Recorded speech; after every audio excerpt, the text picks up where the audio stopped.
Yeah. All right, let's go. We'll start with Jordan in Monterey. How are you? Awesome. How you guys doing? Good. Pretty good. Excellent. So I have a couple of questions ranging from, I went with my girlfriend to see her family in Denver over the holidays, and they are a very religious family. However, they're also extraordinarily intelligent. Her sister's husband is a university professor, and so basically the whole time was all kinds of existential and theological discussions. The most interesting things in terms of what I heard in terms of apologetics that I wanted to hear what you guys had to say about was regarding how we can really know anything in the first place. Because it seemed like a lot of the points he was making to counter whatever it was that we were saying was that somehow saying that you can really know things empirically with solid evidence is some sort of rhetorical trap, and that there is all this larger body of knowledge out there besides that. Mainly he brought up the philosophy of Thomas Nagel, which I haven't read myself. I've read some articles on him. I'm wondering if you guys could talk about that real quick. Well, I hear this a lot, this idea of how can you really know anything?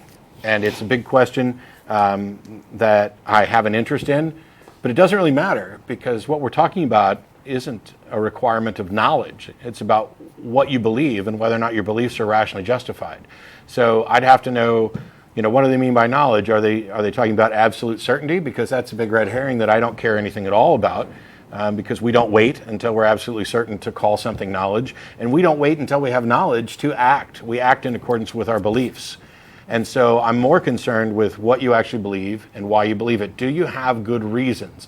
Not whether or not you call it knowledge or you think that it counts as knowledge or it's absolute certain, because we don't have to get that far. So I don't see what the problem is if people, inevitably when they say, ask these questions about how can you really know anything, it's a way of diverting from the fact that they're claiming to believe something or in some cases to know something, and offering no justification for it. Yeah, I was going to say that it's a way of trying to shift the burden onto you, so that you're defending a position that you don't actually have to defend, because they're the ones that are asserting that some God exists or whatever.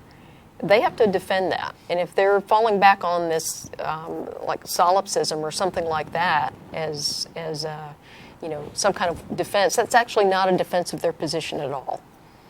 So it didn't quite feel like that. It was almost like as you sort of cornered people more and more into not being able to defend these positions. It's sort of like nuclear options just blowing up all knowledge. Yeah. But what he did offer in terms of whatever positive evidence there was towards their beliefs was he sent us home with a copy of some of Lee Strobel's books, which I'm sure you guys are well familiar with. Yeah. Yeah, they're horrible.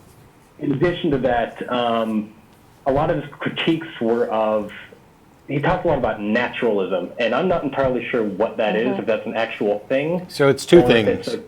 Yeah. It's two things. There's philosophical naturalism and there's methodological naturalism. And philosophical naturalism is this assertion that nothing but the natural exists.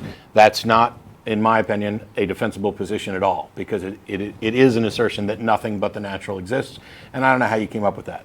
But there's methodological naturalism, which is basically the foundation of science, which is we can only investigate those things within nature. We have no mechanism for investigating things that aren't natural, and so we are going to confine our methodology to the realm of methodological naturalism.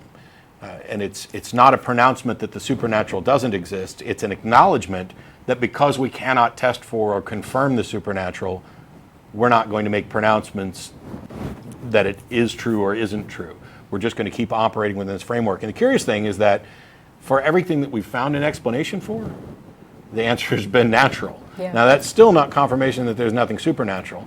But it's like I was saying before the show, the James Randi Educational Foundation has a $1 million prize, and they challenge people who make supernatural claims to demonstrate the truth of their claims. But the most they could ever do is demonstrate that, let's say, a psychic who claims that they are getting information from the dead is able to produce accurate information. They can't tell you why.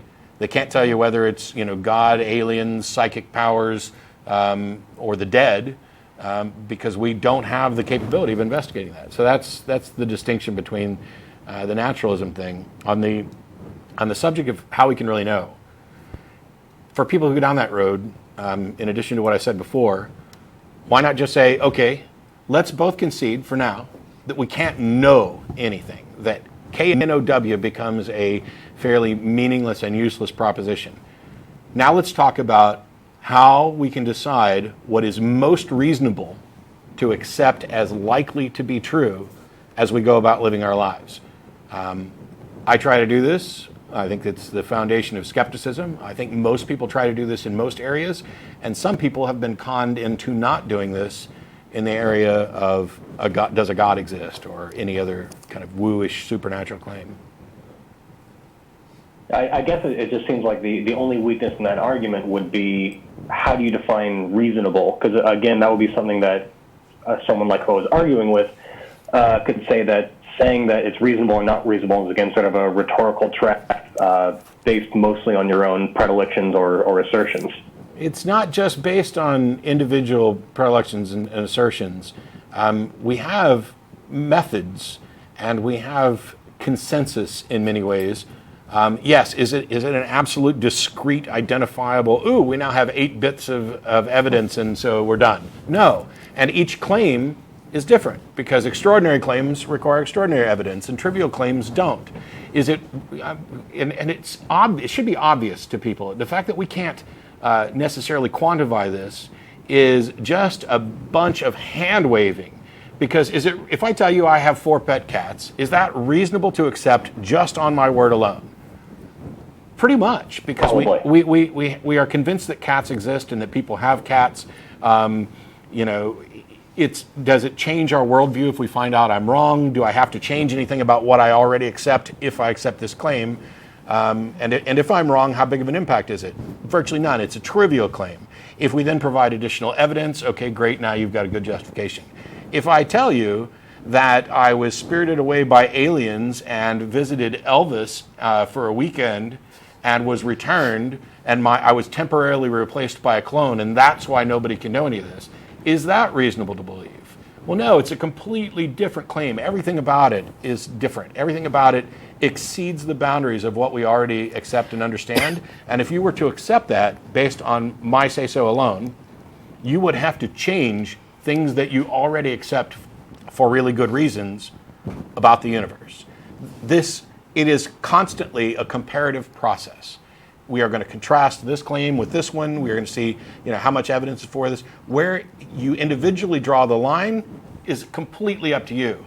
But where it is actually rational to draw the line isn't just a matter of subjective personal opinion, which is why we can look around at people who are experiencing serious delusions and say, this person has this mental disorder, or even when we don't know, but it's clear that they are not Jesus and they are not actually having a conversation with Moses and Hitler in this little room. And so to protect them and others, we are going to say that it's reasonable to conclude that they are delusional and put them away. The lines may be blurry, but they're not arbitrary. They're not just, it's all subjective. Oh, I'm not crazy. Okay, cool. Cool. Thanks. One more thing I wanted you guys to talk about before I go off the line is one of the weirder points he made was that